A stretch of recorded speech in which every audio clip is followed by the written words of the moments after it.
Kenapa Tuhan itu membiarkan adanya orang jahat ataupun asura ataupun setan ataupun apapun namanya, atau disebut dengan energi negatif atau dark energy, untuk tetap berkuasa di bumi.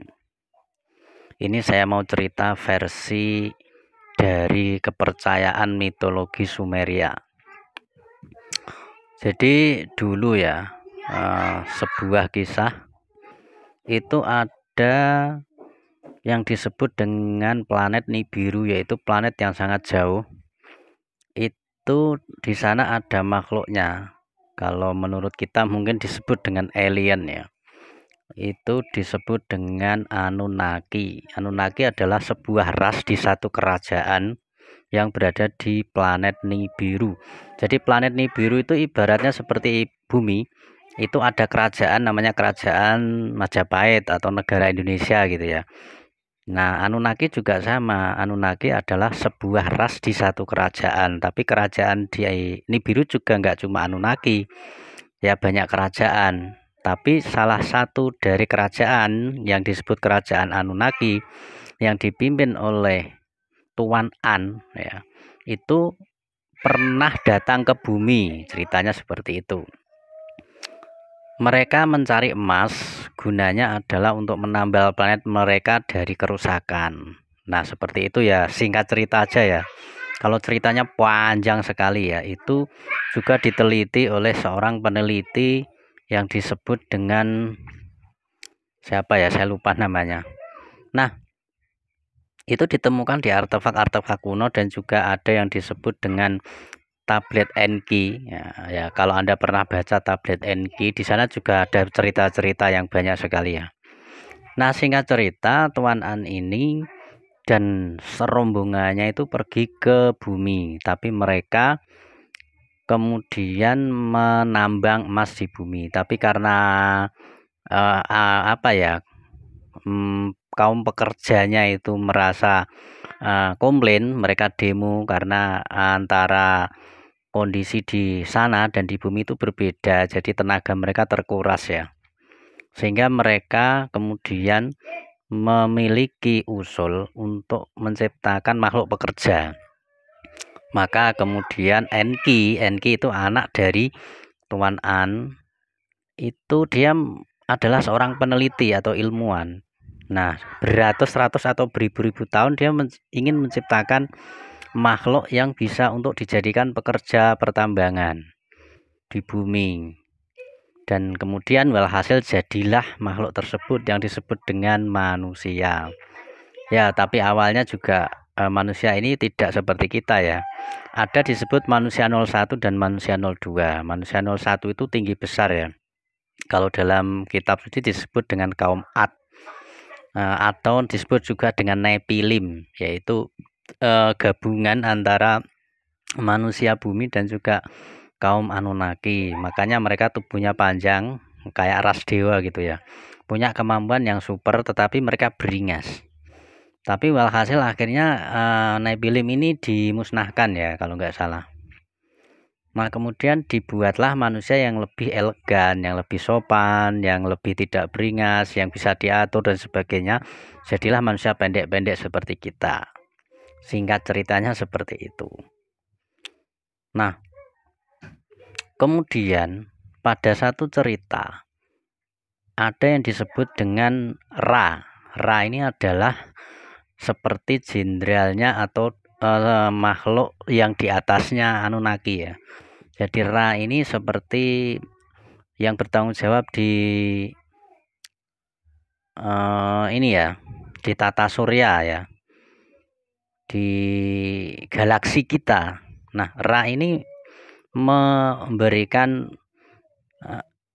sebuah ancaman kepada kaum Anunnaki karena mereka dianggap melanggar ya. Untuk menambal planet mereka mengekspansi planet lain, yaitu planet bumi, dan itu adalah pelanggaran semesta. Maka Ra ini kemudian memperingatkan kepada bangsa Anunnaki untuk meninggalkan bumi. Nah, tapi pas mereka mau terbang, Mereka lemas, akhirnya jatuh lagi. Kemudian bingung dan bertanya pada Ra. Akhirnya Ra menjawab, mereka nggak bisa meninggalkan bumi karena mereka melakukan perbudakan di bumi. Nah, makanya itu ya.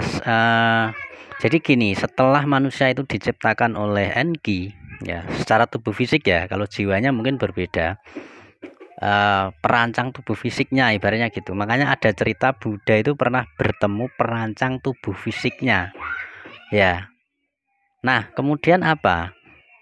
Mereka diceritakan bahwa Ra menunjukkan bahwa perbudakan itulah yang membuat mereka nggak bisa pergi dari planet bumi. Nah, akhirnya perbudakan itu harus dihapuskan seperti itu. Perbudakan apa? Salah satunya adalah dalam bentuk agama. Karena apa?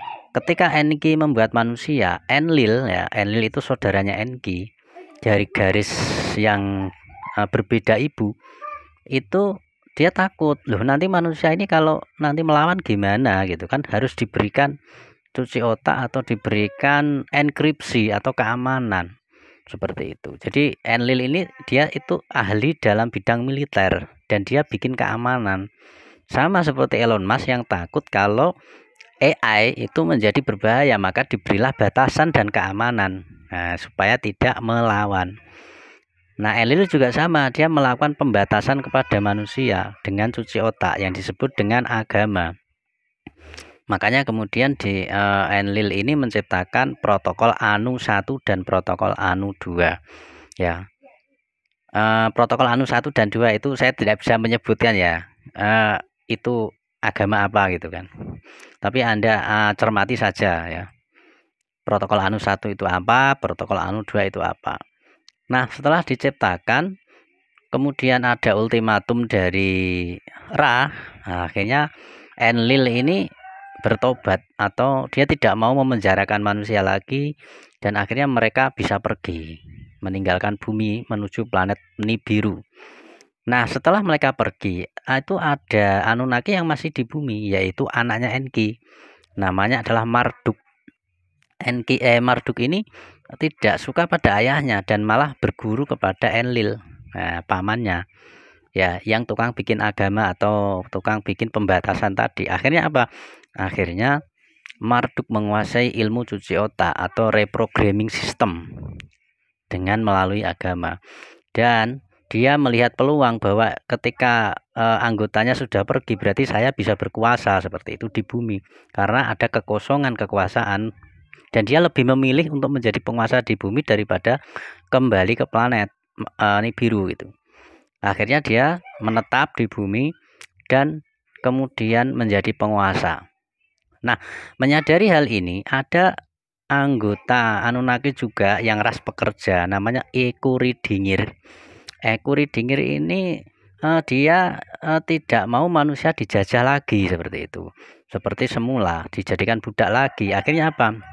Ekuridingir menciptakan sistem pencerahan untuk manusia, untuk mengajari manusia ke arah pencerahan yang disebut dengan protokol Anu 3 ya. Dengan cara apa? Dia menyuruh anak buahnya bernama Gabriel ya, untuk mengoperasi seorang anak dari Timur Tengah namanya Ahmad. Dioperasi supaya memiliki kemampuan yang luar biasa untuk bisa menerima pancaran ya, pancaran rohani entah apa itu namanya ya. Akhirnya apa? Akhirnya sukses. Tetapi Marduk mengetahui rencana tersebut dan kemudian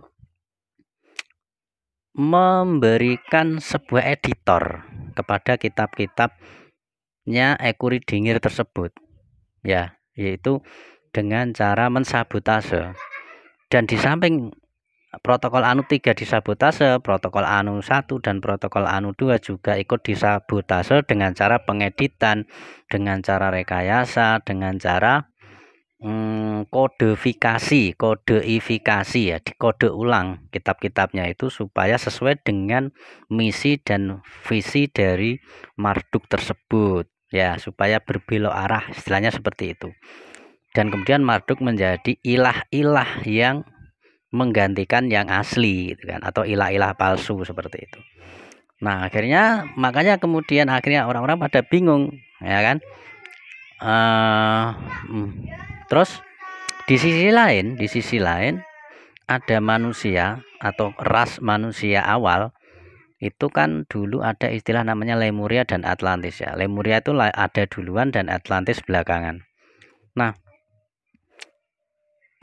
Atlantis itu kan katanya menyerang Lemuria ya, menghancurkan dengan bom dan sebagainya, akhirnya runtuh dan sebagainya, dan raja Atlantis terakhir itu namanya adalah Balamin.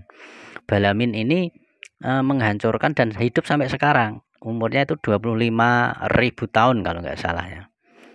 25.000 tahun itu masih hidup abadi karena dia memiliki sebuah ilmu untuk keabadian, ya, regenerasi sel dan sebagainya.